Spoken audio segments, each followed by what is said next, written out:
say we're all done. No more talk. Okay, folks, let's come on back and take our seats. I'm going to reconvene the annual town meeting.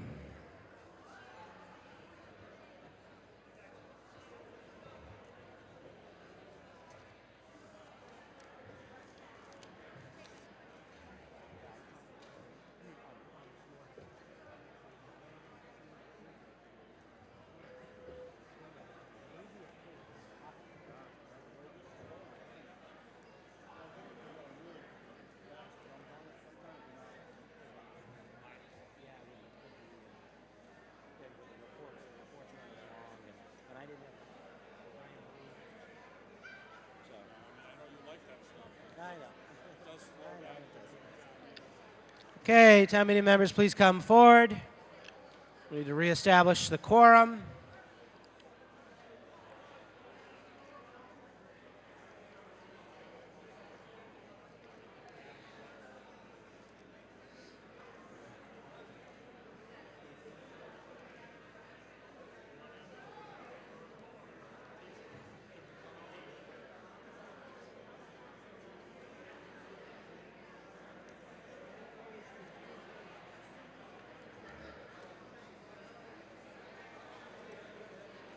Okay, come on forward. Let's go.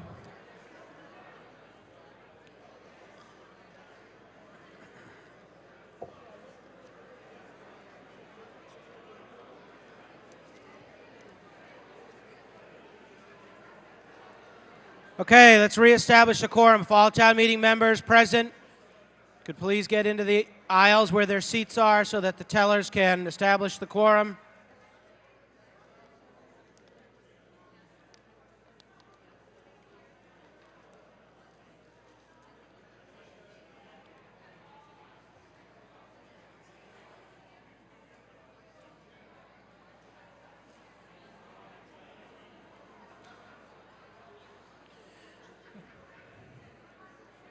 Where's Andy? I don't have my teller.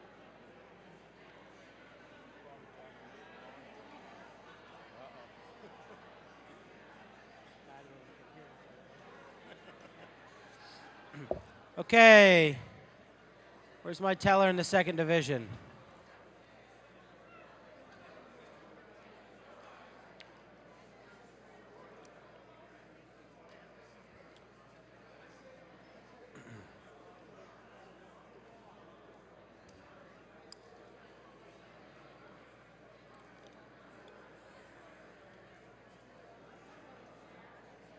There it is. Okay, all town meeting members, please come forward.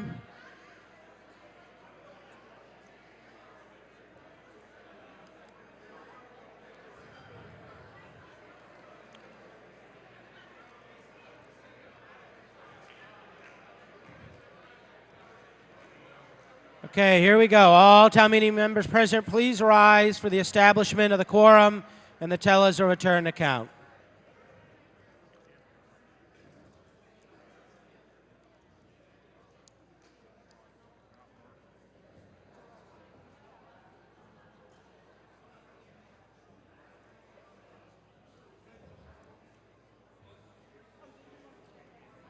All right, so when we put the main motion on the floor, it's going to be as printed with the following changes, and you'll click through.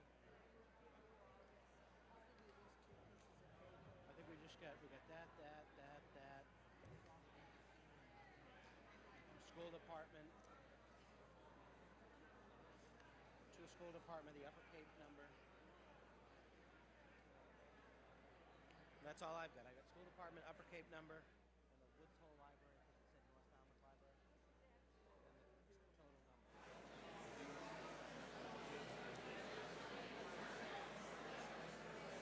In the first division, Mrs. Taschereau. I can't hear Mrs. Taschereau in the first division. 53.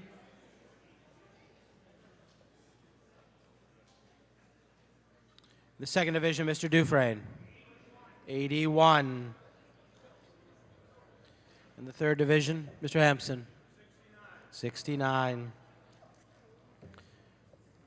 By a counted vote of 203, we have a quorum, and the town meeting is back in session. Okay, we completed Article 10 before the break. By a call of the chair, I'm going to move the annual operating budget up out of order to our next article. We have representatives from other agencies like the Regional School Committee who has to go to multiple town meetings for all of the member communities. And occasionally when the selectmen have put the budget further into the warrant, it makes it difficult for them to be present at all of their communities' town meetings. So in deference to our friends at the tech school who have a town meeting tomorrow night to attend, and for the betterment of the body, I'm going to take it out of order. So the next article will be Article 23. This is the fiscal year 2014 budget. And at this time, I'll recognize the chairman of the Finance Committee for the main motion.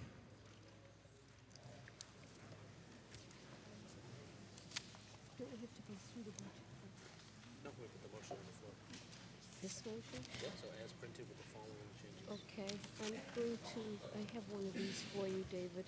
I got the notes here. I'm good. Okay.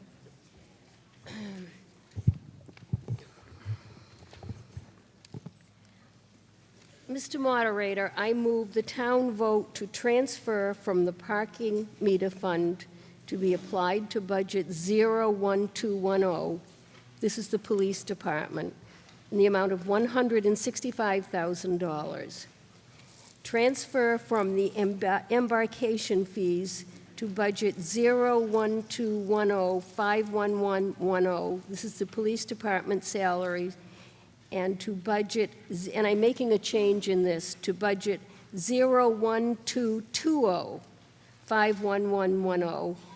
This is fire department salaries in the amount of $350,500. Okay, I just want to make sure everybody's following us. So if you're at the last page of the budget, the yellow section in the middle, the chairman just changed under B, the third line in B. She just changed the first number from 01210 to 01220. That's the first change. Madam Chairman? I just want to make sure they're with us. Thank you. Transfer from wetlands funds to be applied to budget 01171, which is the Conservation Department, $50,000. Transfer from Title V program to be applied to budget 01754, which is long-term unexcluded debt, $41,226. Transfer from the Energy Stabilization Fund for debt service, $150,000. Transfer from Energy Receipts Reserve for appropriation for debt service, $271,847. Transfer from Road Betterment Account, $135,581. And on the next one, I'm going to make a change too. It's transfer from golf rather than gold. I was wondering when we bought all that gold. Revenues for principal and interest payments, $601,758. Transfer from the Community Preservation Fund, $1,737,575. Transfer from bond premiums, $118,955, and there is a correction on the next one. Transfer from the Waterways Improvement Fund to be applied to marina debt, $73,500. And raise and appropriate under the estimated fiscal year 2014 levy limit and apply to all other remaining balances under Article 23 the amount of $108 million, that's a correction, $949,797 for a total operating budget of $112,675,739.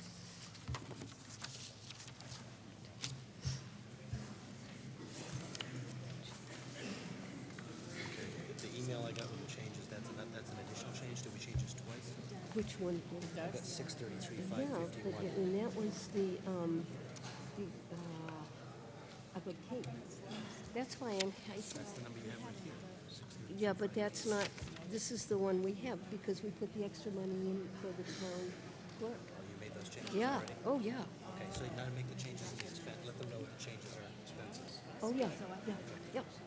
Okay, so those were the, Pardon me? yes, It's all that's in there, why sir. her number is different than the number that I have in front of me. That's why I just asked her that. got So it. the changes you just heard were made to the revenue portion of the budget. Now we'll make the changes necessary in the expense line items, and then we'll open up for the general presentation. I can't find my piece of paper that I got.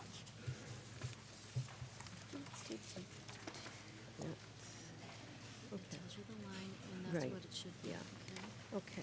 What am I reminded? Here it is, right here. So the first change will be in line 67. Yes, line 67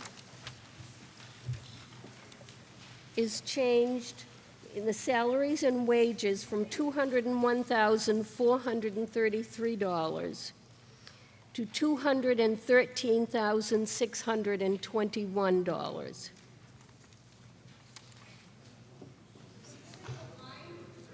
Line 67. 67. This is town clerk salaries and wages. And that changes line 68, excuse me, 69. from $241,483 to $253,671.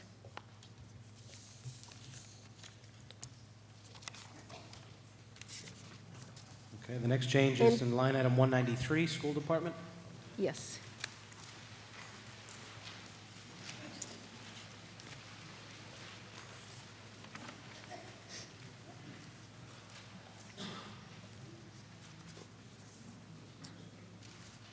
Salaries and wages in the school department are now $34,020,122. That's $34,020,122.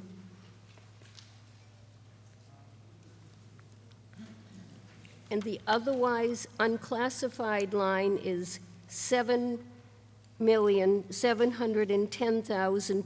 $7,710,295.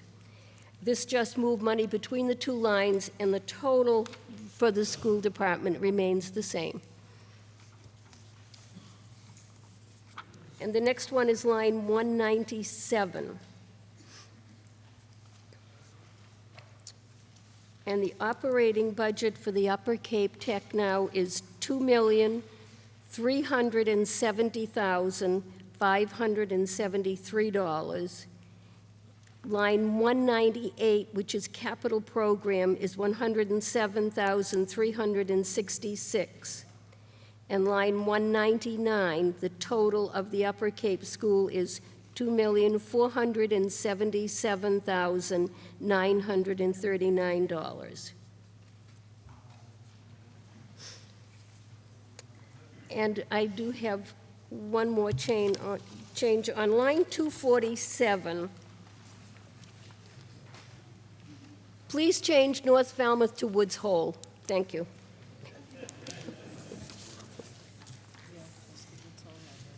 Okay, so the main motion is as printed in the warrant booklet with the changes that the chairman gave us for revenue, adjusting the line items for the school department budget, the Upper Cape Tech, and town clerk, and the change to the Woods Hole Library from the North Falmouth Library. We'll now have a presentation on the budget.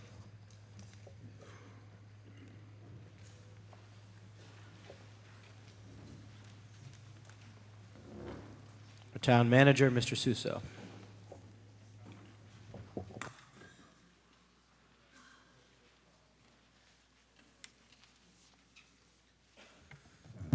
Thank you, Mr. Moderator. Julian Suso, Town Manager.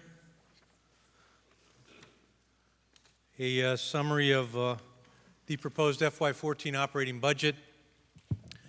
We have four major sources of revenue. The property tax, which represents a 2.5% levy increase compared with FY13.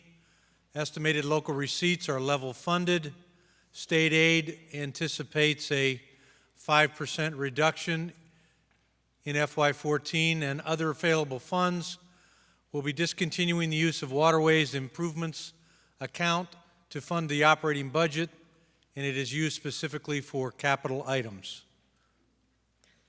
The Board of Selectmen annually adopts an operating budget policy which guides how we proceed and deliver the budget, and how I deliver the budget, working with town departments on January 1 of each year. That particular policy for FY14 voted a 2.25% budgetary increase. 0.25% goes to the Capital Stabilization Fund. The budget includes, as town meeting and the board is aware, conservative revenue forecasting. Budget increases are targeted to strategic improvements primarily. Budget highlights are as follows. Increased public safety training, an area which had fallen away in terms of a reinvestment for important public safety employees, so that is being enhanced. As town meeting is aware, you have approved the position of a Deputy Public Works Director. That was approved this past November. That is included on an annual basis in FY14 as well. Full-time conservation office hours will be reestablished in FY14. Additional hours added to the building department, again restoring some issues which had occurred earlier. A full-time assistant planner position, as well as departmental reorganization. Town meeting will recall that one of the initiatives that I've been asked to undertake as town manager is to consider departmental reorganization strategically within the town. Step one involved the creation of a consolidated finance department and the position of finance director. Jennifer Petit, who is our new finance director, was of course here with us for one meeting last November prior to her officially beginning as finance director. We now have Jennifer with us full-time, and she's played a very important role in the development and processing of the FY14 budget. We thank Jennifer for that, and she's sitting up front with us, as you are all aware. The second step, this being for FY14 in departmental reorganizations, is the creation of a consolidation in Harbor Master and Natural Resources for the new Department of Marine and Environmental Services. And that is something that we have a warrant article on, a standalone warrant article from a standpoint of staffing, but the FY14 budget includes that department in a consolidated form, merging the staffs and function of those two important offices. We're reestablishing a limited number of capital items in the operating budget. Those include the following: police cruisers, water meter replacement, beach nourishment, fire department equipment and gear, facilities maintenance, and computer equipment and software. And by the way, those are as portrayed in your town meeting, your annual warrant booklet. In the back, in the appendix, my 5-page budget narrative is included, which explains, that is my narrative to the Board of Selectmen with my proposed budget, which I as town manager bring to them January 1 pursuant to the town charter. And included in that is a fuller explanation of what I'm giving you the highlights of this evening. On page 4 of 5 is the capital plan discussion, which again is summarized here. Major capital items will be dealt with in a standalone manner, but those capital items that are more appropriately part of consideration for ongoing operating are brought forward as part of the operating budget, including the items that I just noted and further explained on page 4 of the 5-page narrative. In conclusion, there are small increases in the budget to support strategic improvements, incorporating some capital items into the operating budget to which I have just referred. and very importantly, an increase in reserves, working closely with the Finance Committee and the Board of Selectmen in capital stabilization, general stabilization, and OPEB trust, or the other post-employment benefits. Again, those all have standalone warrant articles as well. I do want to thank very much the dedicated and diligent work of the Finance Committee, as well as Finance Director Jennifer Petit. I greatly appreciate Judy Mignani chairing the Finance Committee. Judy has stepped up to chair that committee with the resignations of two previous chairmen, and we greatly appreciate Judy's leadership and hard work in ensuring that this budget came together as smoothly as it did. She spent innumerable hours with Finance Director Jennifer Petit and many Finance Committee meetings. I had the pleasure of attending all but one or two of those, but that is only a tiny reflection of the dedicated behind-the-scenes work of Judy and her colleagues on the Finance Committee who separate themselves into subcommittee fashion to work with town department heads, the Finance Director, myself, Assistant Finance Director, Heather Harper, and others. So again, we appreciate your dedicated service on the finance side and the excellent partnership that I and members of the Board of Selectmen enjoy with the Finance Committee to the great benefit of all of us in the town of Falmouth. Be happy to answer any questions, Mr. Moderator, that town meeting members may have. Okay, questions in general, and then what we'll do is we'll go through the budget section by section.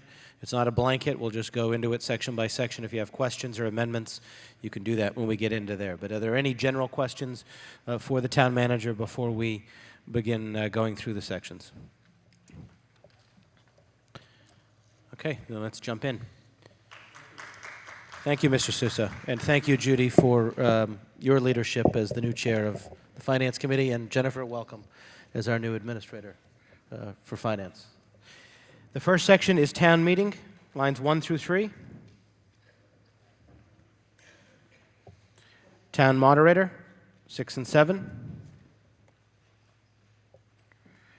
Selectman manager, 9 through 16. Finance department, 19 and 20. Town accountant, 23 to 24. Assessing department, 28, 29. Town treasurer. Town collector. Personnel department. Legal department. Finance committee. Information technology. Geographical information systems. Affirmative action. Town clerk. Elections. Yes. Oh. Yep, Ms. Donahue. Make a little noise and stand up so you get my attention.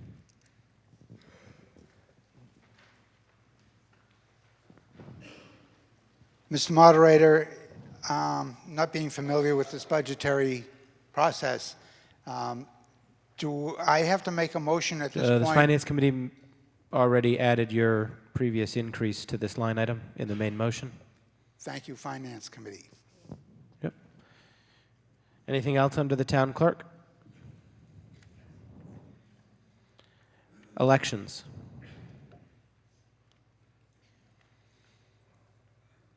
Under Community Development, the Conservation Commission.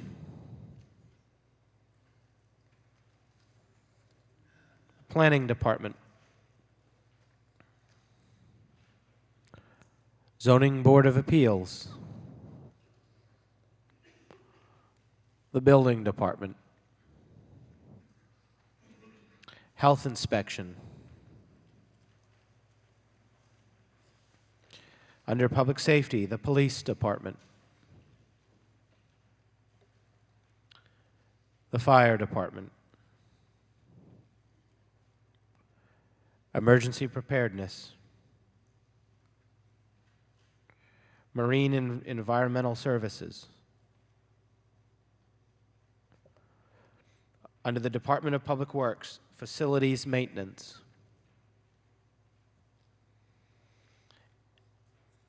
Administration and Engineering, the Highway Division, Snow and Ice Control, Street Lighting, Vehicle Gasoline, Waste Management Facility, Solid Waste Collection, DPW Wastewater Utilities, DPW Water Utilities,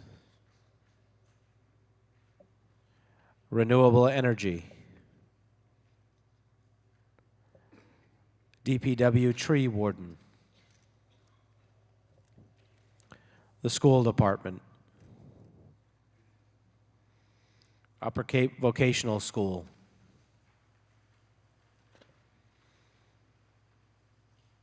under Community Services, Clinics and Nurses, Council on Aging, Veterans Services, Commission on Disabilities, Human Services, Falmouth Public Library, Recreation Department,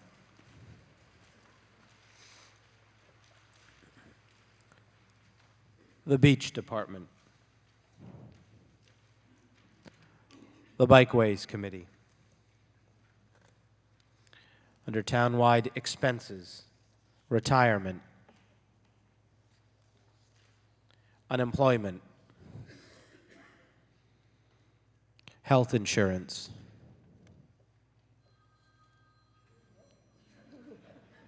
the Blue Cross Blue Shield trying to cut us a deal, Life Insurance, Medicare tax, other employee benefits,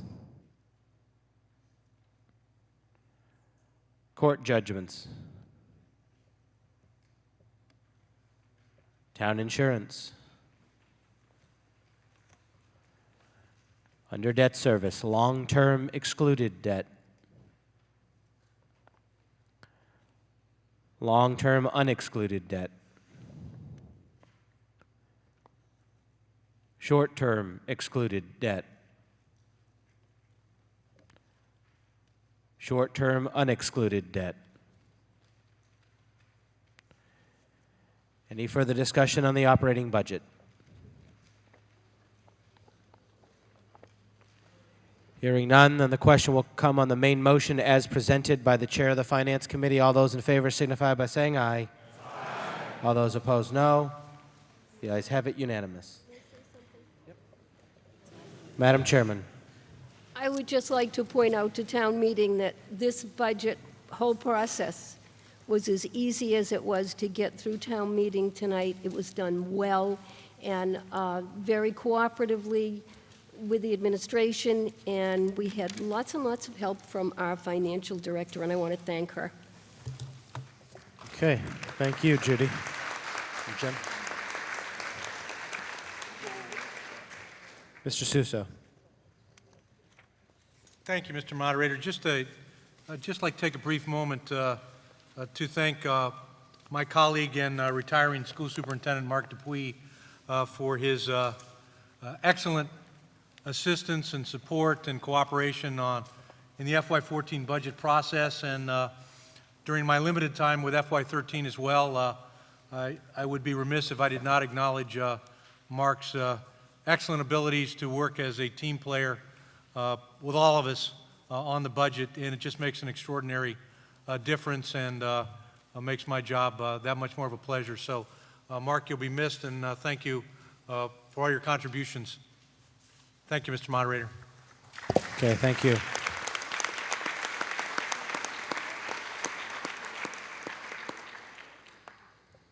Okay, Article 12. Article 12 is a petitioner's article. Shall the town meeting ask selectmen to devise a method to reduce the rate of the CPA taxation to fund only existing obligations? This was held by Mr. Finneran.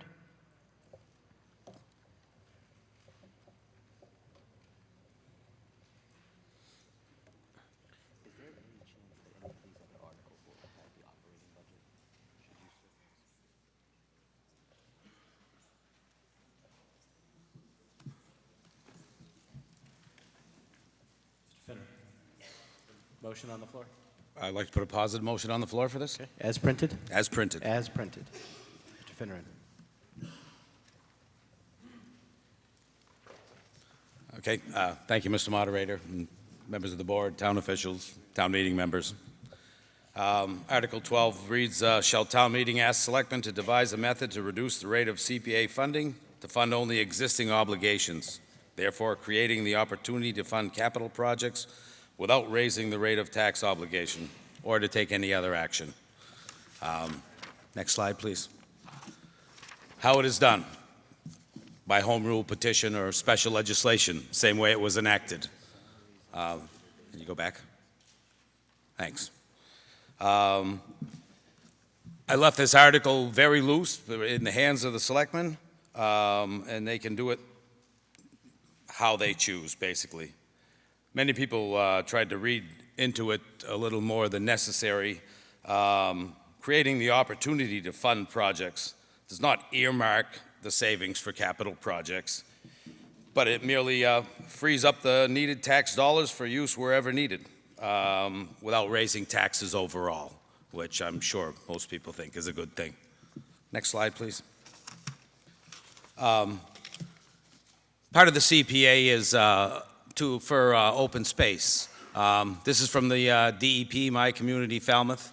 As you can see, 55.4% of Falmouth is forest, wetlands, and open space.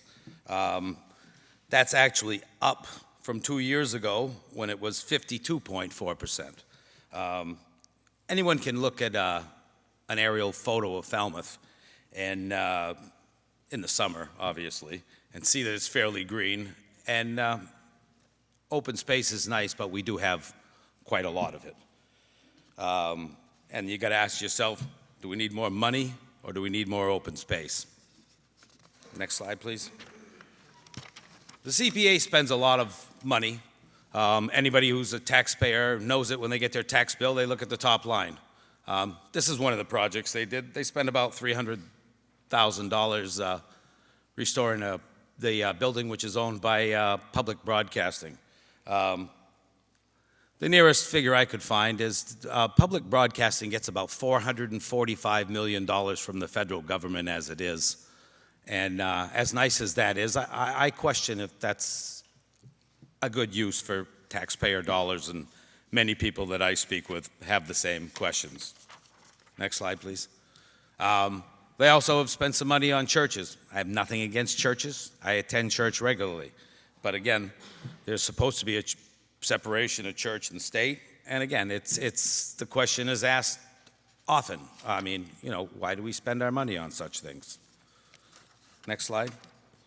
And there's another one, church. Not that I'm against it. Again, it's historic property as well. But, we put in over $200,000 on that building, including a roof. And many people have said, I can't even afford a roof on my own house. I mean, why are my tax dollars going for this? Next slide, please. This is 20 Shore Street. It's the latest housing project that the CPA has involved themselves in, or CPC. Can you flip to the next slide, please? The proposed cost of that project, it has a 1, a 2, and a 3-bedroom apartment, is $588,000. That works out to $98,000 a bedroom.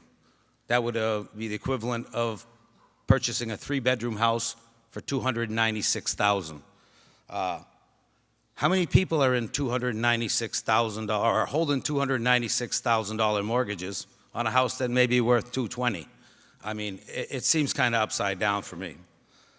And as I say in the last line there, and this I didn't research, but Winifred Wood said so when the Seacoast Shores Association was looking for a liquor license a few weeks ago. She said that 45% of the houses on Seacoast Shores are valued at under $250,000. And I think spending $296,000 for the equivalent of a 3-bedroom house for affordable housing, or $98,000 a bedroom, is more than excessive.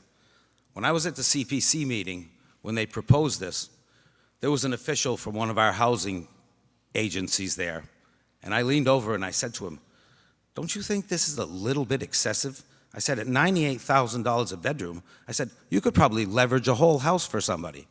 And he replied to me, "Don't worry, the selectmen will never give him the money." It didn't turn out that way, as it appears.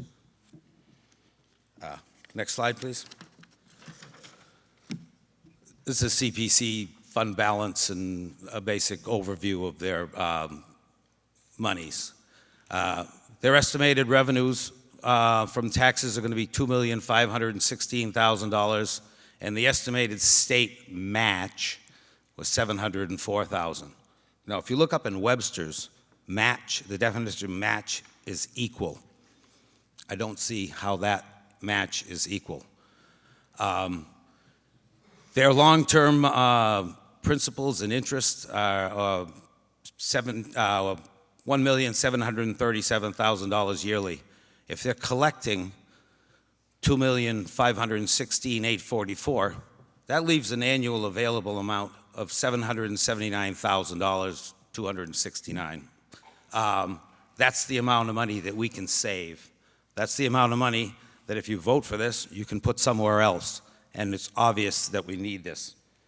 And if you would, I'd like to ask you people to turn to the budget overview in your yellow booklet. There's something there that I found this afternoon, reading through the warrant booklet, as we're often admonished to do by the moderator.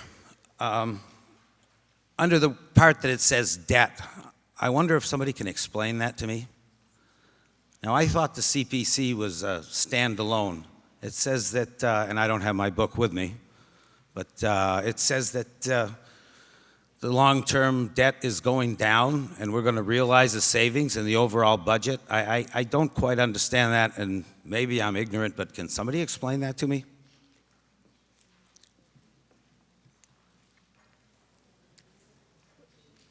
Page 4 in the budget overview in the back.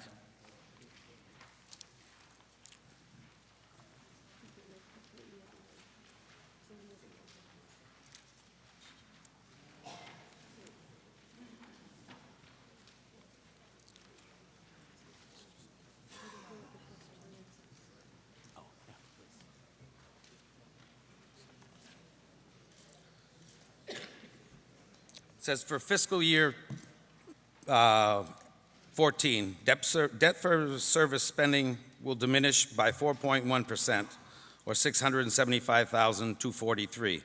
This is fundamentally due to retirement of a portion of the existing CPA debt. Category 3 of the capital plan includes projects that are estimated to over $1 million.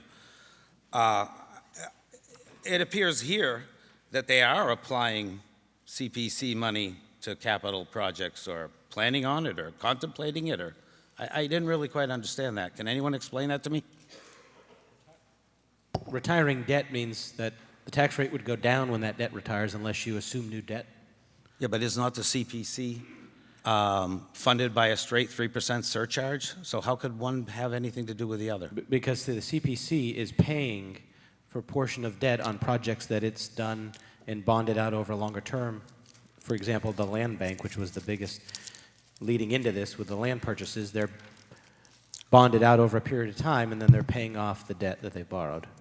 So does that mean that the 779, you could add the 675 to it? That's beyond me. I don't know what the books look like over at CPA. CPC. Myself either, but I mean, it didn't fit in. It seems like there may be even more money than the $779,000 that I'm proposing. So it's, like I said, I only found this Actually, I afternoon. think we can get you that number here. The, that is the principal and interest amount of CPA debt for FY 2014. It does decline over time, but that's what it is. And so I didn't get a chance to study your numbers, but that's the obligation that the Community Preservation Act has for FY 2014. Yes, I understand that, but I don't understand how they can be applying that or hinting that it may be applied to capital projects. Well, the debt, you have your source of revenue, and then you have your debt, which has been bonded out over 20 years. And as the moderator had stated, a lot of that debt is your land bank debt from when you I switched. completely understand that. But what I don't understand is the CPC is supposed to be self-funded with a 3% surcharge, is it not? So, That's correct. That's so the how 2 can it elude here that it can be included in the capital plan? Two totally different statements. We made a statement according to what was going on with debt, and then the second sentence is category 3, which would be other projects, not CPC projects. So they're two totally different issues that are discussing in the budget message. Okay, all right. Well, it didn't appear that way, and I just found that this afternoon. Sorry. I didn't mean to get off track.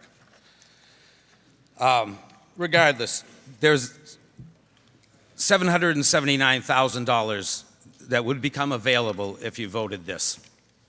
Can you go to the next slide? And here's future considerations where you might apply that money. We have an unfunded retirement of over $125 million. The sewer mandate, or the TMDL mandate, is $100 to $300 million. Nobody really knows. $47 million is proposed for infrastructure. We're broke, and all this money is going to have to come from the taxpayer. I think it's time that we can be a little creative with our money, or maybe not as extravagant. And at this point in time, I believe that the CPC is a little extravagant. Next slide, please. When the CPA was voted in, there's an article I found in the Enterprise or at the library with several hours of research. You can slip by that. In the article, when they voted 4-1 to adopt the CPA in 2005, one of the selectmen pointed out that the 3% burden on taxpayers will be around forever. Voters could forget to vote this act out of existence. Another selectman said that town meeting members and voters at large would have the opportunity every year to vote out the CPA, and further stated that Falmouth is a very vigilant town. I could not imagine that they would forget to vote out the act if they did not want it anymore. Well, I think it may be the time for that vote, and that's the extent of my presentation. Okay. Dr. Clark?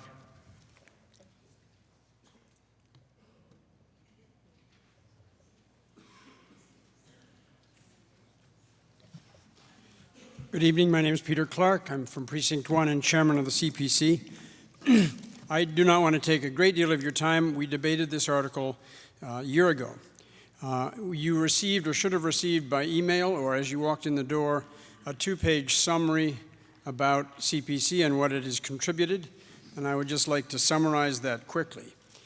I think it would be important to recognize that the town does have capital needs for capital and other kinds of needs that we're going to be voting on. But I see the CPA and its continued existence and its ability to build some balances for the future as, if you will, a stabilization fund for the quality of life, the beautification of our town. It is one of the main reasons people come here as visitors and as citizens. And I think to undermine that by attempting to take those funds for other purposes would be a very serious mistake. The materials that you have received showed, I hope, quite clearly that the Community Preservation Act is one of the best financial deals this town could get. One of the reasons it cannot be changed until 2020 without state legislation is that the town was able to get a state match without raising its taxes at all. It already had the land bank surcharge, and Falmouth and other Cape towns with the land bank were brought into the community preservation legislation through a modified plan. They didn't have to raise their taxes, but what they did have to do was to commit to maintain the surcharge through 2020. They could not change it as non-land bank communities could by local action of town meeting or other kind of local legislative action. It has to go back to the state legislature. So let's take a look for a moment at the benefits to Falmouth financially of being part of the Community Preservation Act. Our surcharge, which has amounted so far to $16,600,000, has received a state match averaging 58% of $9,652,000. That's a significant amount of money that's come to this town. It has declined because of the recession and the impact on the real estate market, which is what feeds the state pool predominantly. It should be increasing some. It may never go back to 100%, but it is a substantial amount of money. And you had more detail to show that the investments of that money in this town has more than been equaled by the leveraging of other funds to help the projects that we have initiated through the votes that you've taken. So that our money has, the $16 million in surcharge has garnered more than $20 million through the match and through other funds, leveraged funds for the projects in this town. That's really quite a reasonable investment of your money. There's some detail here to show that open space, in which we have put $4 million in new projects since the land bank, have brought back to us $4,370,000. I'm sorry, we didn't do the totals. Next slide shows you that community housing also has been a place where our offering local money for Housing Corporation and for Habitat has brought back significantly more money in terms of the value of the properties built than we put into them, but they would not have been built had we not made the investments. Historic preservation has not had such a remarkable return, but substantial returns. And you have to recognize, by the way, that most of what we've spent in historic preservation, about $3 million, $3.5 million, has been on town properties, not on Davis House and not on churches, but on town properties. And we didn't ask the town to put a match against those. The match has come from the nonprofit groups that have gotten money. Recreation, again, a smaller amount of matching money. But the funds from Community Preservation Act projects that you have voted individually here have leveraged a huge amount of money for this town. Next slide. The main work of Community Preservation Act monies is to pay off the land bank debt. You'll see here that we have paid off about $15.5 million so far. My materials to you made an error because the statement was that the original land bank debt was about $17 million, and I had included in the $15.5 million, $1.5 million of short-term debt for the Spring Bars Road. So that's backed out here. That does not match. The $17 million on your paper was a mistake because it combined new purchase short-term debt of $1.5 million. But it's been $15.5 million of long-term debt. We have about 15.4 left to pay off. And the next, this slide shows you that 10.6 of that is from the prior land bank to 2020, when this legislation ends. The 4.8 is for the golf course, which extends out beyond the end of this legislation and is $4.8 million. In a conservative way, the Community Preservation Committee took on the building of that $4.8 million fund to pay for that, so that if it were not reauthorized in 2020, the town does not have to continue to tax for that.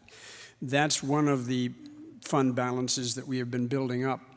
And it's one reason why when you look at 500,000 or 600,000 available to build up, we need to build it to pay for that kind of debt. So please don't look at a balance of money and say, oh, it could go for something else, because a lot of it has to go for that. So there have been big fiscal benefits. More importantly is the quality of life. I have 18 slides I could show you, which I'm not, that show you a list of all of those projects that were town projects.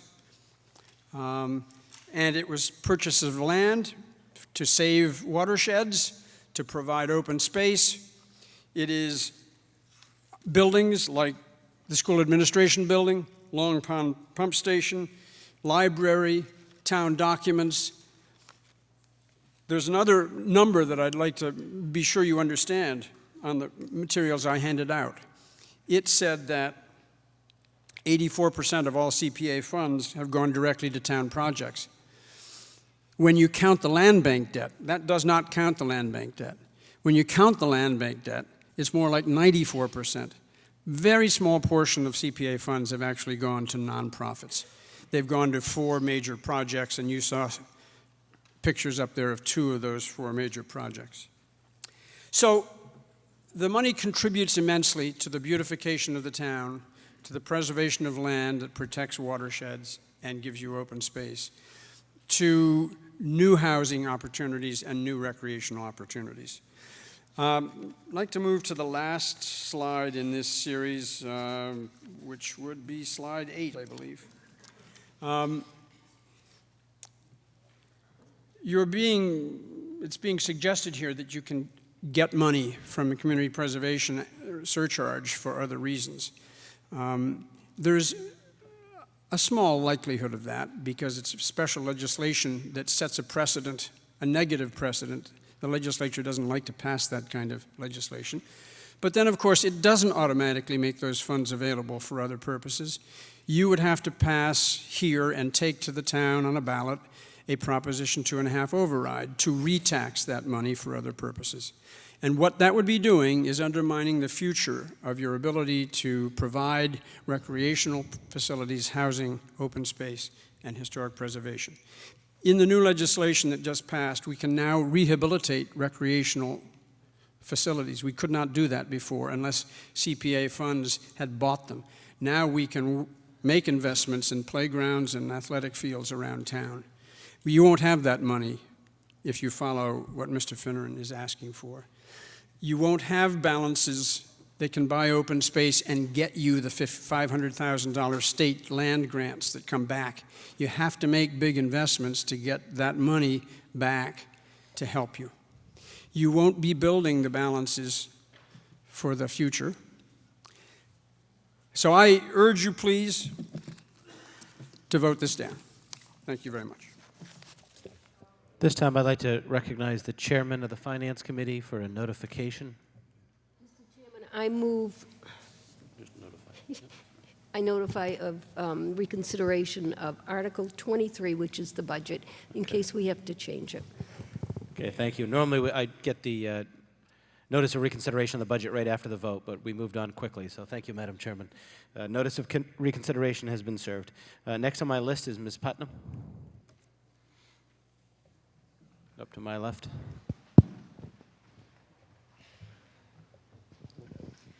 Good evening, Rebecca Putnam, Precinct 9. Through you, Mr. Moderator, to the CPA Chair.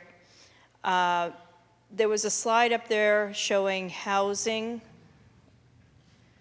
and I believe the number was around $5.5 million spent on the Housing Corporation. I'd like to know how many projects have actually been completed with that money and what projects they were.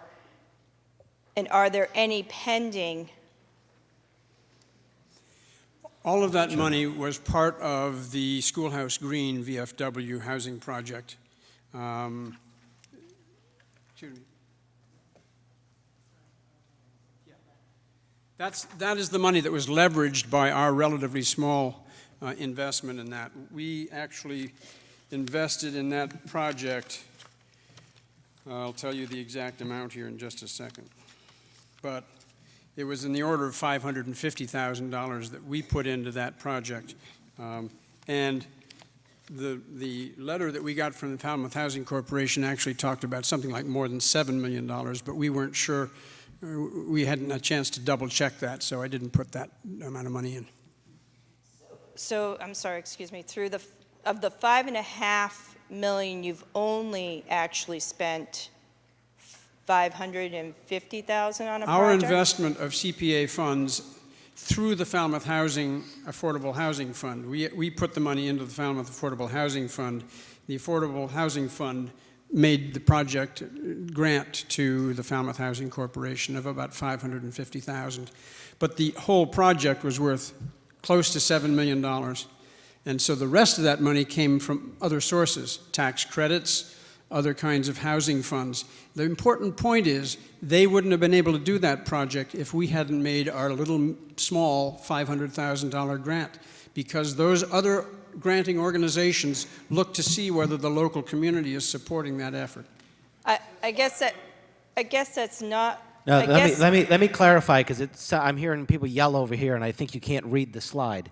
The slide says other leveraged funds. Okay? This isn't CPA appropriations. This is other leveraged funds. Okay? So let's make sure we're on the same page before we start shouting because we can't read what's on the overhead. Ms. Putnam. So again, there's $4 million plus that you're claiming that you have spent, but you really haven't. Let me try to say it once more. The total project was close to $7 million. The amount of money that Falmouth CPA put into it was about $500,000. The rest came from other sources, but would not have come from those sources if we hadn't invested the $500,000. So the $5.5 million was actually spent on housing? From other sources other From than other the CPA. sources? Okay. They were leveraged funds, if you Okay. read the slide. I understand. I guess that the confusion really is that, you know, you're putting up there a number as if our CPA funds went to building. Well, to me, you're putting it under community housing as if it was spent for that purpose of affordable housing. I'm a big affordable housing proponent. Yeah, my family builds affordable housing.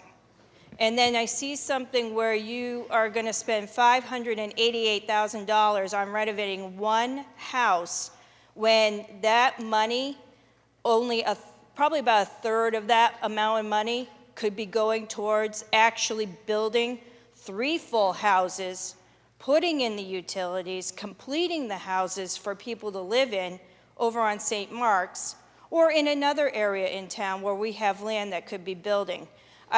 I guess that it looks like we're putting things out there that really aren't happening, and I think somebody needs to start looking into exactly who is monitoring how these construction projects may be being funded and how much is being funded for a project. Thank you. Mr. Dufresne?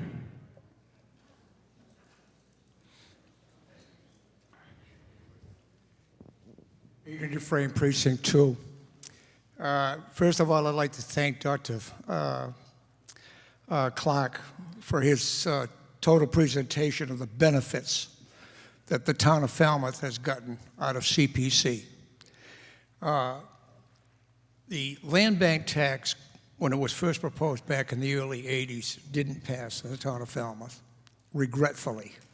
I was a very strong supporter of land acquisition back in '84, and I still strongly support this 3% tax, which makes the improvements, which is an extension of the land bank tax. Mr. Finneran's short-sightedness of the benefits that have already come out of it, the ball fields, the historical preservation, the land acquisitions. If you drive through T-Ticket, there's a major project going on that could have been a big box store, which is now going to be a very beautiful site in the village of T-Ticket. Down in my neighborhood, some guy wanted to build 220 housing units across from the mall. That's now under CPC direction for affordable housing, open space, and other benefits for all of us in this room. The more land that we own is the less developed property. In my lifetime in the town of Falmouth, places that I've enjoyed, hunting, fishing, riding horses, they're gone. People are living here. We want them to live here. It's a beautiful community. The CPC funds and the benefits that we get from the reimbursements, I believe, through the registry, Doctor, to me, is probably the best investment that we could make, and it's under the direction of some people that are very conscientious about how it's spent. Yes, we put doors on the church. I spoke against it. Didn't mean that I didn't think it was a good idea. I just thought that it could have been done differently. But historical preservation, land acquisition, ball fields, and everything else that the CPC is involved in is for the benefit of everybody in this room, and I would hope that you would vote down this article and allow us to continue to make Falmouth the most beautiful town that we can all live in. Thank you very much. Okay. Mr. Allegro in the center. Let's go. Let's go. Mr. Allegro in the center.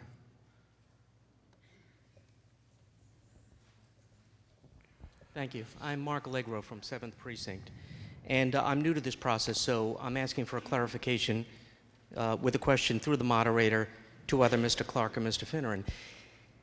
If I understood correctly, then there's a surplus, or Mr. Finneran is claiming that there's a surplus in the CPC funds, and I was eager to hear a rebuttal to that. But I'm not sure I heard that, or at least it was too complicated for me to take in. I heard a lot of good things about the CPC and all the wonderful things it does, and I no trouble believing that. But the principle here is if we do have a surplus of funds, what the principle here seems to be that we cannot reallocate or reduce the budget of any department or agency because it's a good agency. Am I misunderstanding? So this is by state law. State law only allows these funds to be expended in one of three categories, and a minimum of 10% of the revenues that come in must be spent in each of the three categories, those being the open space, historic, and housing. So that's statute. You can't move this money anywhere else, and that's why we have these fund balances, so that when we don't appropriate a certain amount, the committee will put it into the fund reserve so we can have a very clear accounting of where that money is, because we are required by law to spend it in only one of those three categories. Dr. Clark? Just one additional comment about Mr. Finneran's slide. It showed, I've forgotten the number, 799,000, or some large number. But that only showed the surcharge minus the long-term debt.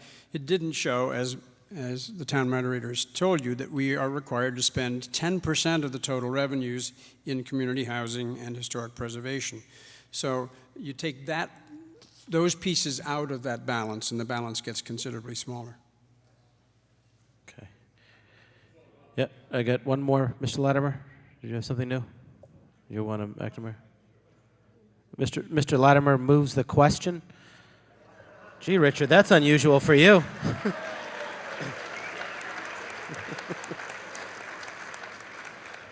The question will come on closing discussion. All those in favor signify by saying aye. Aye. All those opposed, no.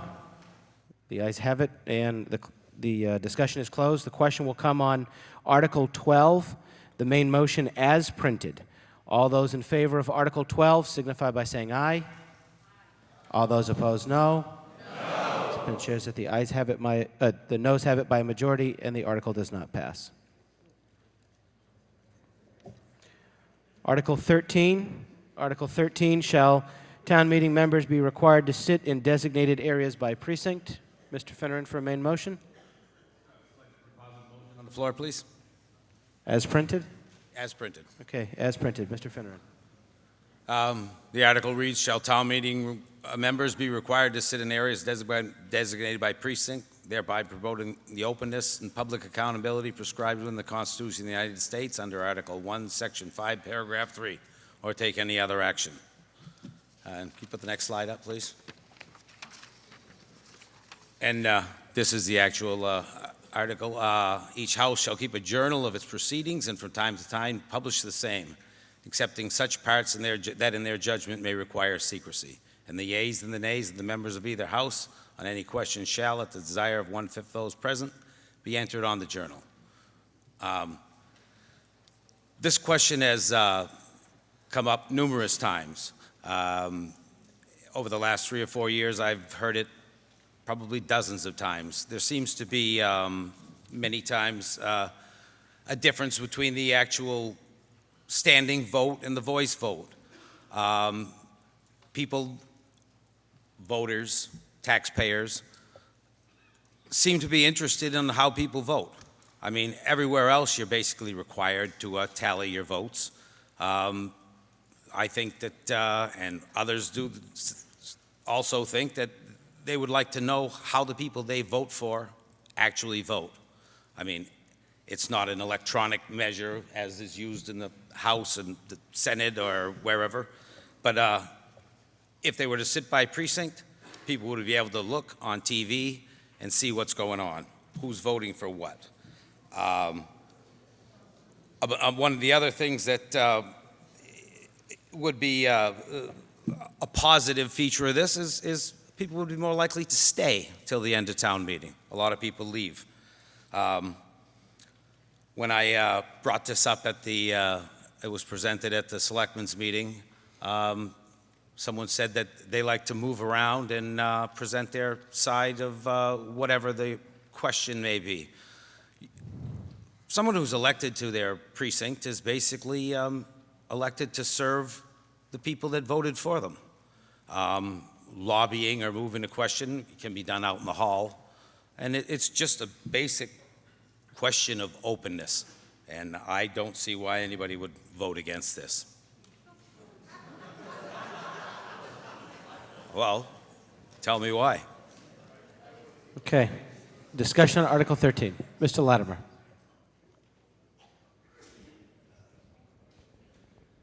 Rich Latimer, Precinct 1.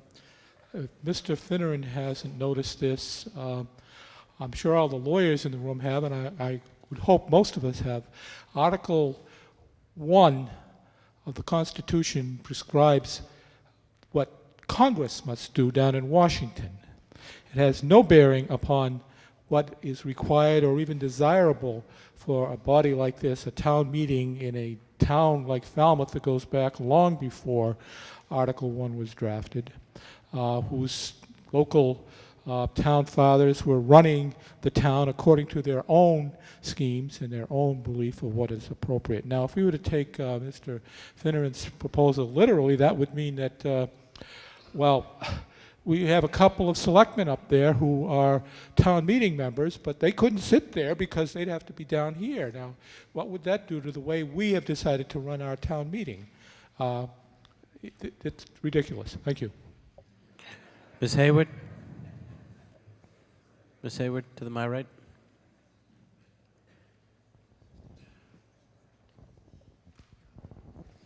Nancy Hayward, Precinct 5. I have a couple of comments. One of them relates to videotaping no, it doesn't relate to videotaping. It does say that the community wants to see how their town meeting members are voting. I tape the town meetings. Sometimes I like to see what kind of foolish statements I made when I talk. But I would defy you to know how people are voting. I think sometimes there are articles where it's a little bit, even sitting here, you sort of wonder exactly how the vote has gone.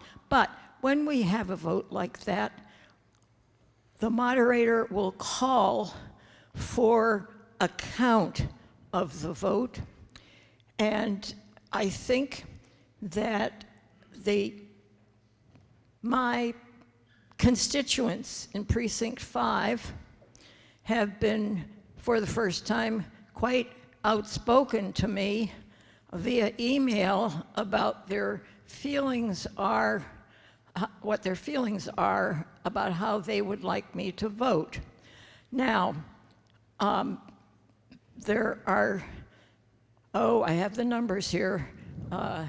Our town clerk gave them to me, so I should know how many people are eligible to vote. And exactly, we know that Precinct 5 has 3 times 9 representatives. There are lots of people. Okay, but what I'm trying to say is how many people do I represent here as one of these 29 people? And I did not hear from a majority of those people. So I have to be a little bit careful about how I vote because I'm not representing just the people who sent me emails. And as far as regulating where I sit in here, that's an interesting idea. If you look around here, you will sort of find clumps of Precinct 8 people and a few clumps of, I'm sitting next to a Precinct 6 person. And there are, I do not really care totally, but I like my own personal decision about where I sit, and it doesn't really affect my voting. I'm not in favor of this article. Thank you. Okay. Ms. Perry on my left.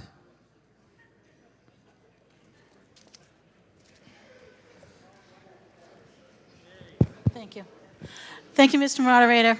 Good evening. Jane Perry, Precinct 8. I rise to speak against this article for the following reasons. First, where are the statistics? As Mr. Netto always says, where are the figures? You said you have numerous people that have come to you.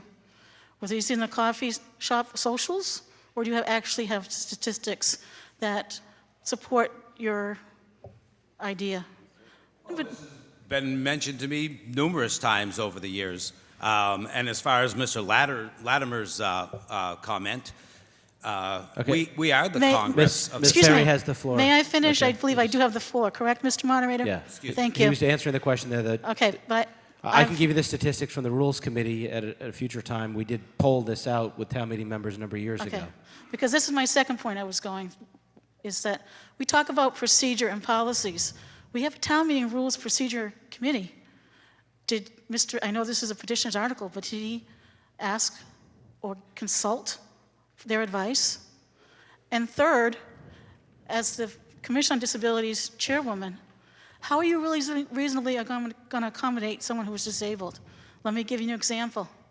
If you have someone that sits in a mobility device, such as a scooter or wheelchair, according to our fire chief, Chief Sullivan, they can't sit in the aisle if their precinct is in the middle. That's against the fire code regulations. If you have 3 people that need an American Sign Language interpreter from Precinct 9, Precinct 5, and Precinct 3, yes, they sit down front, but you just have discriminated them and taken away their rights to sit with the people that are supposedly voted them into their precinct. Now, every town meeting, I get tons of mail, I get emails, phone calls. People know how I vote. Because I have a white cane, I stand out. But I represent the people in my neighborhood. And if they want to know how I vote, they can call me. Or if they don't like the way I vote, or anybody else in this, go to the ballot box and change your opinion. Excuse me. Perhaps Mr. Finneran's had some good intentions with this article, but we live in a diverse democracy town. Again, like Ms. Haywood said, I've got Precinct 7, Precinct 9, Precinct 1, Precinct 2. They sit all around me. So, in essence, as the saying goes, if it's broke, don't fix it. So I urge you to vote against this article. Thank you very much. Okay. Do I have any, I've got a list that's growing of speakers. Do I have any speakers who want to speak in favor of this article? Okay, in the back right.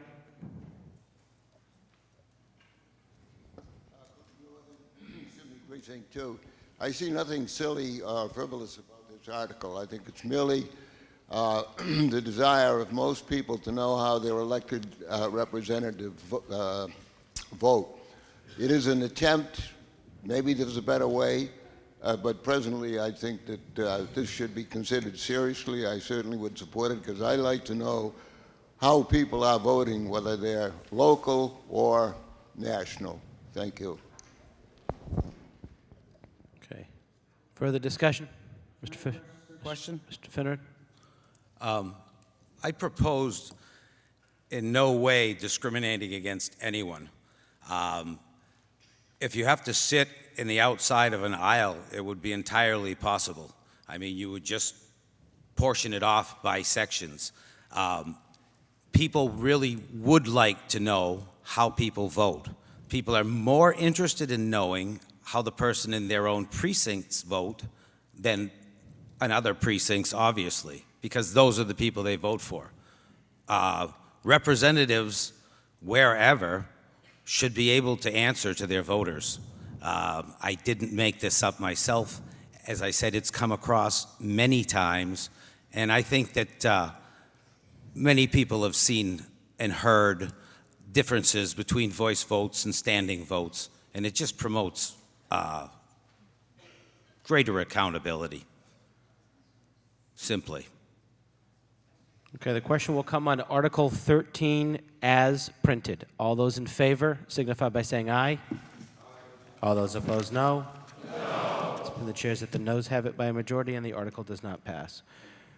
Article 14, this is to raise and appropriate a sum of money for the purpose of constructing an all-purpose athletic field to be located at Falmouth High School. The recommendation of the Finance Committee is indefinite postponement. Do we have a positive motion? It'll be quick, I promise. Did anybody get a motion from them? I haven't seen a motion yet. Quickly. Very quickly. They're not moving money on this, Very I haven't seen it. I haven't seen it. Just a Okay. report. We're going to roll. Mr. Moderator, members of Parliament, town meeting members, unaccustomed as I am to speaking in front of a microphone, I just want to make it perfectly clear to the graduates of Falmouth High School in this audience that I'm not standing here tonight to teach you how to sell Christmas trees.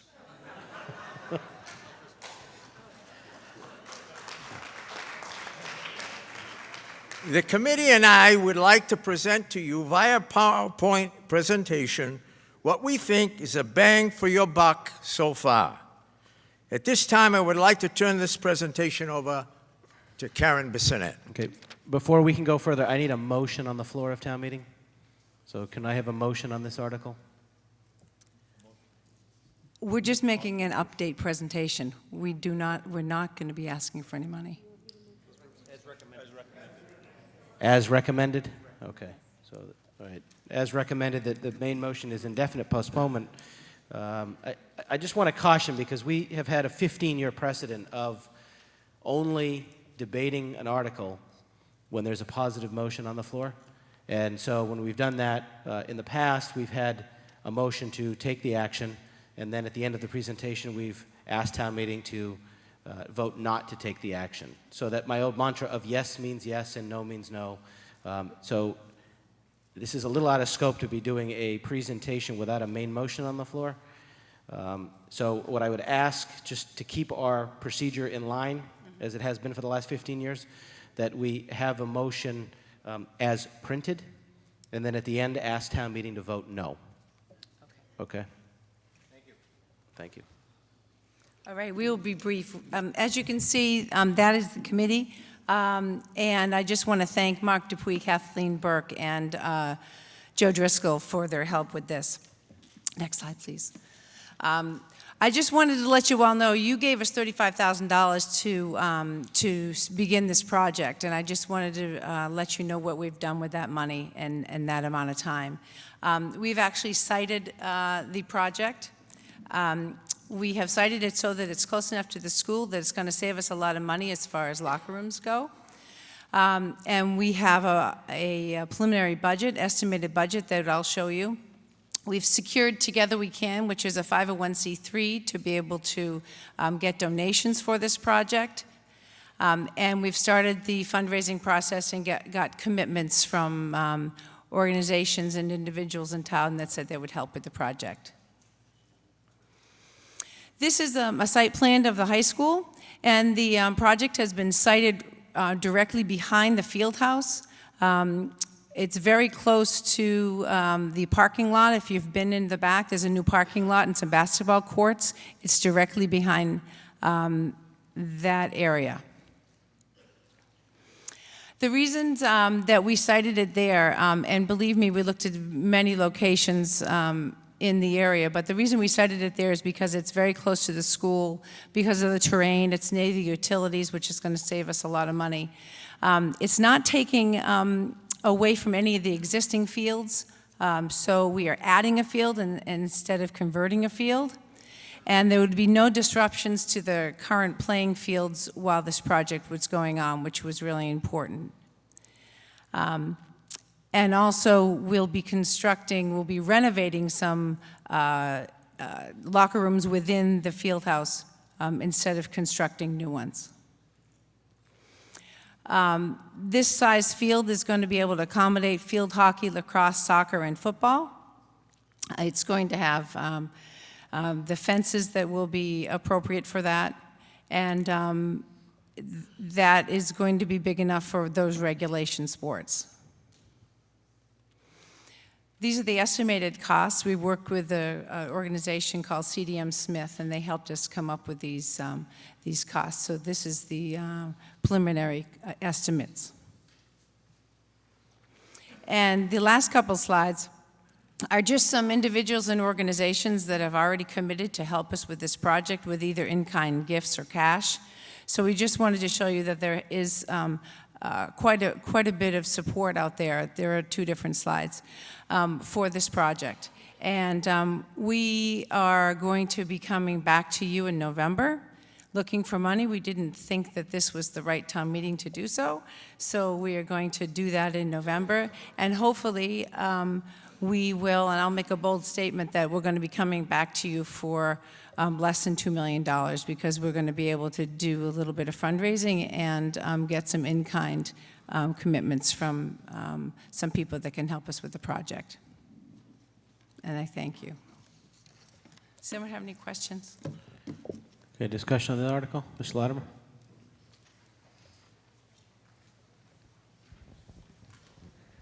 Thank you. Richard Latimer, Precinct 1, Lawrence High School, class of 1962. One of the original Clippers. When I started, we were Marauders. But George Moses, former town moderator, thought that was too violent, an early case of political correctitude, and somehow we became the Clippers. And, well, because of that connection to Fuller Field, having played football myself, I have been resistant to this article. I've come around to the idea of relocating the field, especially where that would involve an upgrading of Fuller Field as a baseball field. And I think that's a good idea, but I want to state unequivocally I will not vote for any project that includes phony turf as opposed to real grass. No, I mean, I'm serious about this. I don't think it is a good idea to put young kids, young boys and girls, playing on that kind of a surface. I think it is unreasonably dangerous for their health, and I think it is something that we should absolutely not permit in this town. No matter what other towns are doing, that's their problem. Thank you. Mr. Hampson?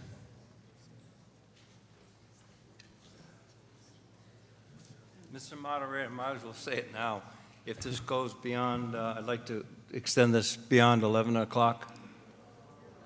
Just for this, just to make sure we complete this. I'm going to deem the motion out of order. Let's get this one off the table, because I think I might be able to sweep one more through before 11. Okay. So. Comment about turf as opposed to grass.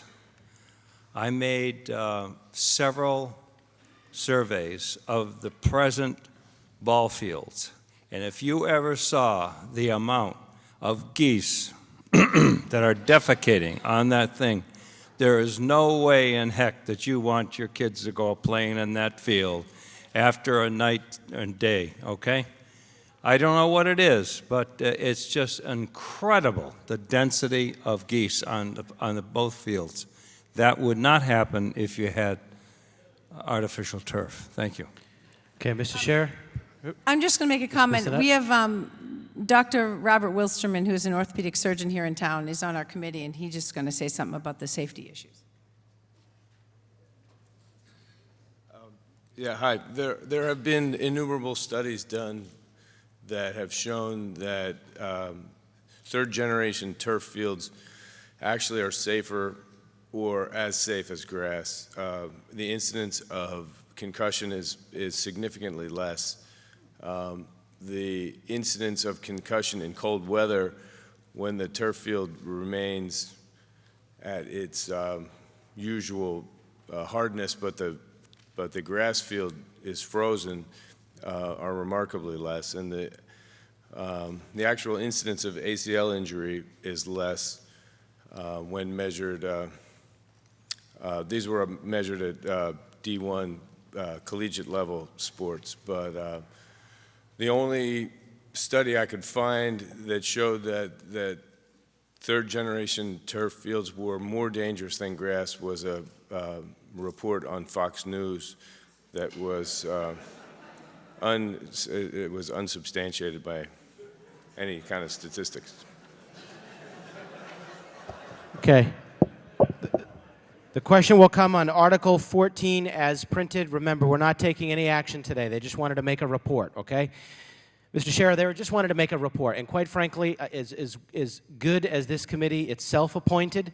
This is not an action before town meeting, and this town meeting is to make decisions. You'll make those decisions in November. So all those in favor of the main motion as printed signify by saying aye. All those opposed, no. The noes have it. And we're going to go on to Article 18. Article 18, yes.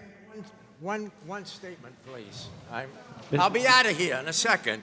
Finally, in the spirit of launching the fundraising part of this project, I'm presenting a check for $3,000 from the Calperis family in memory of my wife, Angel.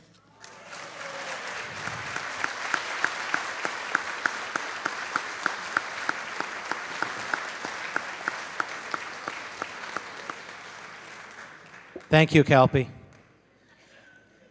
Article 18, main motion by the Board of Selectmen. This is the town salary administration plan.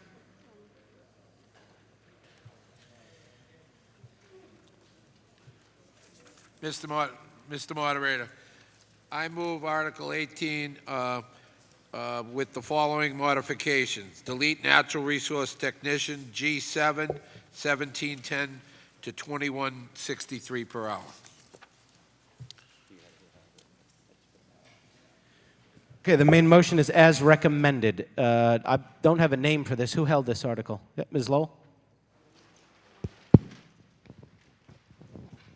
Mr. Moderator, Vicki Lowell, Precinct 1. I know under your rules I should make a main motion, which would be to move the article as was the full article without the deletion of the natural resource technician. Well, we already have a main motion on the floor that the chairman of the Board of Selectmen made, which is as recommended. So you want to drop? Well, I this? just assumed. I realized that there's no way my amendment could even carry because I think under the charter, this position. One reason this position has been deleted is it didn't get 4 votes from the selectmen to create the position. It only got 3. But I just wanted to speak I know everybody's dying to go home, but I think the town manager who recommended this position as part of the reorganization was on the right track. The town has acquired lots of open space and it has no one managing it. There's, the DPW on request will try to do their best to help out, move a tree that's putting people in harm's way and things like that. The 300 committee has over 50 volunteers, and I noticed in Mr. Suso's chart, he has the technician working with volunteers, stewarding the town's open spaces, and we're happy to do it, but without someone coordinating from the town, it could be a lot better, and I think this position that's been deleted was going to have time be devoted to managing town land, and now there's nobody really doing it. And I hope that after May, the selectmen will reconsider and try to create this position. Thank you. Okay. Further discussion on Article 18? Hearing none, then the question will come on the main motion as recommended. All those in favor signify by saying aye. Aye. All those opposed, no. The ayes have it, unanimous. We're going to do one more. Article 21, Finance Committee for the main motion. Just as recommended. I move Article 21 as recommended. As recommended, this is the town vote to raise and appropriate the sum of $100,000 to transfer into other post-employment benefits trust fund. This was held by Mr. Johnson.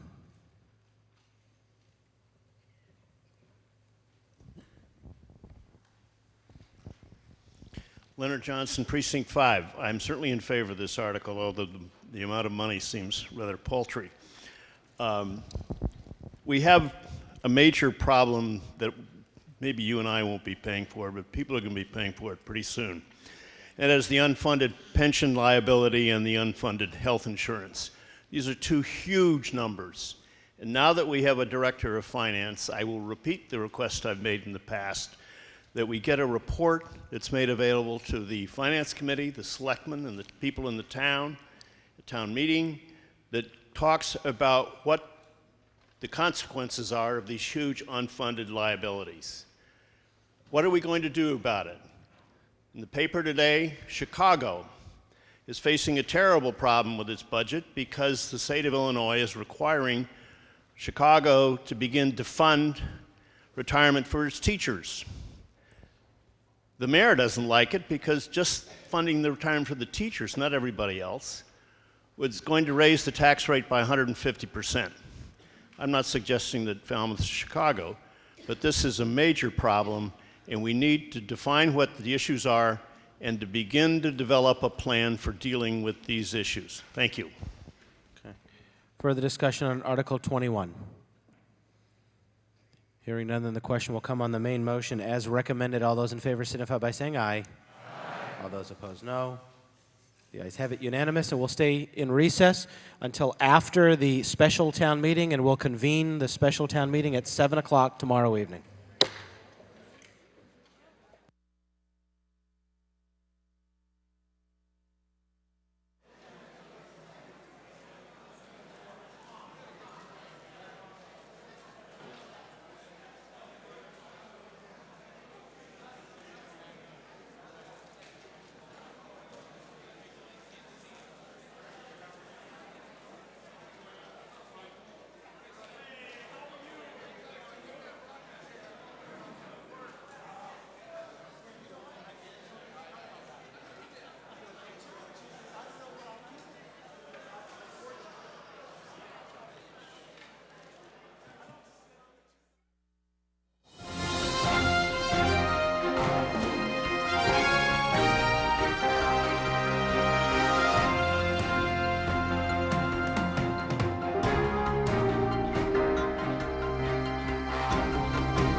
I'm Pat Thatcher. And I'm Margaret Gifford. We're from Sotheby's International Realty. You know, spring is a beautiful time in Falmouth, but one thing I've noticed is in scant supply. Sure is. It's bikinis on the beach. Oh, Margaret, I'm not talking about bikinis. I'm talking about the housing inventory. It's the lowest it's ever been. It's very low, but it's a good time for sellers. And a great time for buyers because the interest rates are so favorable. All in all, it's a great time for real estate in Falmouth.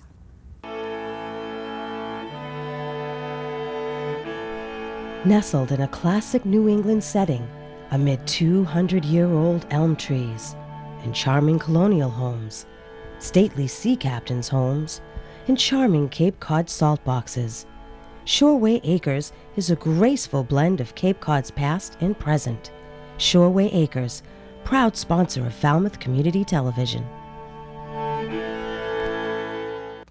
Founder Abraham Penn taught a valuable lesson that has been part of a tradition since 1919 when he said, "I'd rather make a friend than make a sale." For more than 90 years, Puritan has been making friends as a unique family-owned company right here in Cape Cod. At Puritan Cape Cod on 199 Main Street, as well as Chatham, Mashpee, and Hyannis, you'll find the latest in men's and women's clothing, as well as ski and tennis equipment, and much more. Puritan Cape Cod, 548-0116, or PuritanCapeCod.com. Welcome to Falmouth. If you're a visitor, this is where surf and sun meet for fun. If you're a resident, this is where you'll find the businesses and the resources necessary to fill all of your needs. If you're a business person, this can be your home. Join with other men and women who work together to make this a sustainable economy year-round. Welcome to Falmouth, Cape Cod. Green Harbor Waterfront Lodging is nestled in a woodland setting on a picturesque ocean inlet. Green Harbor offers so much for a fun-filled yet affordable family waterfront vacation. Enjoy our private boating beach with ramp and dock, free rowboats and paddle boats, oversized heated outdoor pool and kiddie pool. You'll enjoy our attractive waterfront and beachside accommodations. So visit us online at gogreenharbor.com.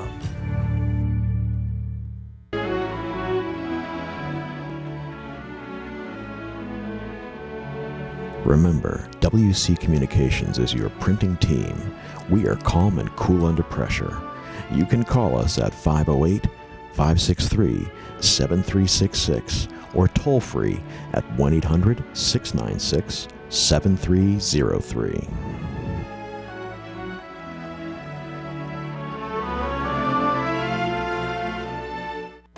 Internet services provided by Cape.com Incorporated. Established in 1994, Cape.com is the only locally owned and operated internet service provider on Cape Cod. Our specialties include e-commerce applications and design, wide area networking services, and high-speed DSL internet access throughout eastern Massachusetts. Cape.com continues to lead the way with cutting-edge applications, superior networking services, and quality customer support. For more information, visit us at www.cape.com or call us at 539-9500.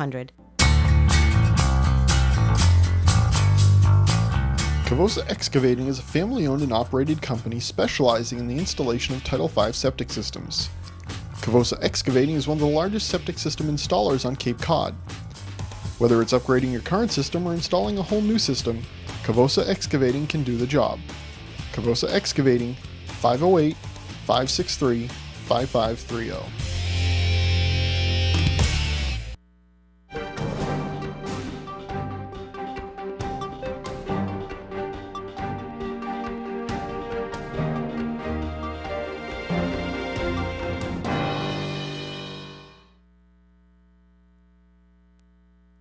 Cavosa Disposal is proud to provide trash removal services to local businesses in Falmouth. Cavosa Disposal would like to thank its customers in Falmouth. Cavosa Disposal, 563-5070. We've earned people's trust for over 180 years. We're proud of our heritage and the enduring relationships we've built with our clients. For us, trust is more than a word. It's the only way we do business, and it's why people choose Janney.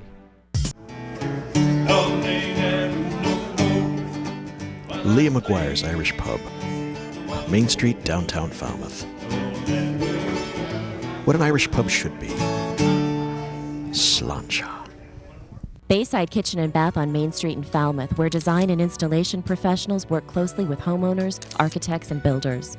Offering a full range of cabinetry, flooring, faucets, and green alternatives, Bayside Kitchen and Bath, returning you to beautiful spaces.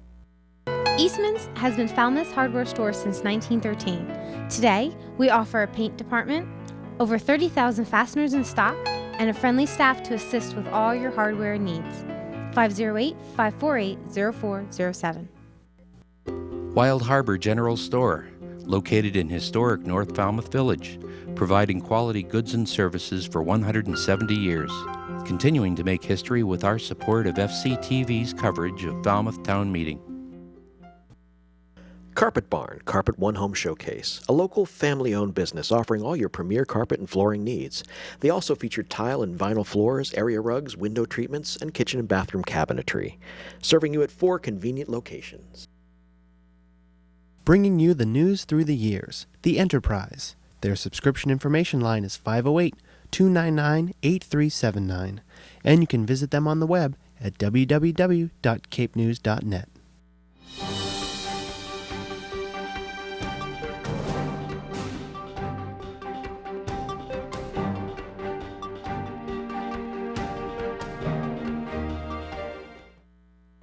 Michael A. Duffany Builders, Incorporated, 508-540-3625.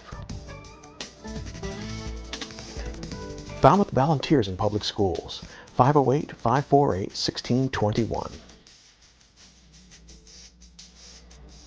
The Bank of Cape Cod, at 445 Main Street in Falmouth, bankofcapecod.com. Wood Lumber Company, at 81 Locust Street, 508-548-3154.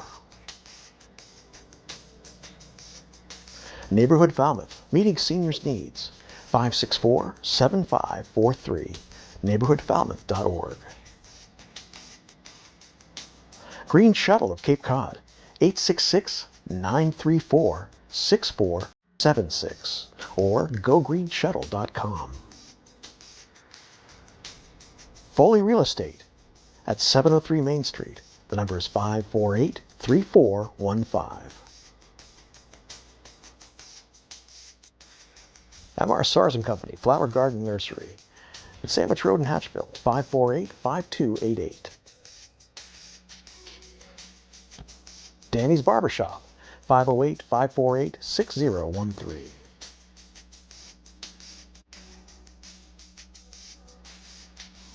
Eight Cousins Bookstore, at 189 Main Street in Falmouth, 548-5548.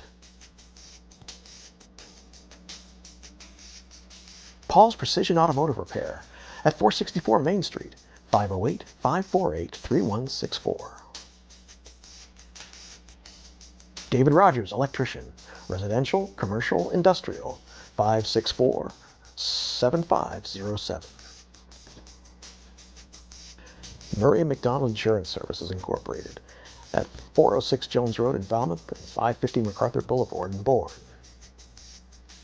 Falmouth Fish Market, at 157 T-Ticket Highway in Falmouth.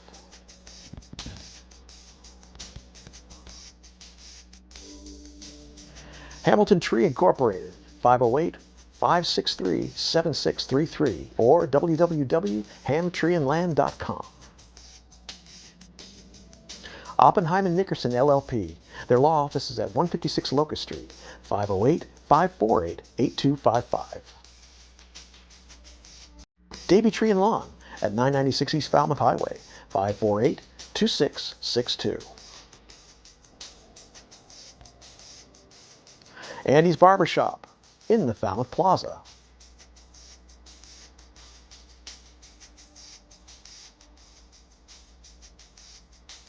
Arthur D. Calfee Insurance, with 2 locations, at 121 Conby Road in North Falmouth and 336 Gifford Street in Falmouth. Chapman Cole & Gleason, 508-540-4172. Hanush Jewelers, now at 352 Main Street in downtown Falmouth. The number is 548-9107. Mahoney's Garden Center at Route 28 in East Falmouth. The number is 508-548-4842. Vincent Associates Real Estate at 159 Main Street in Town Hall Square. The number is 548-6500. The Cape Cod 5 at 763 Main Street. The number is 457-5252.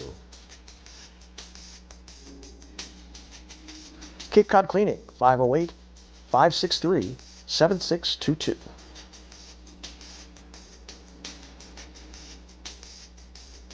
Steve's Pizzeria and more at 374 Main Street in the center of town, 457-9454 or 457-9636.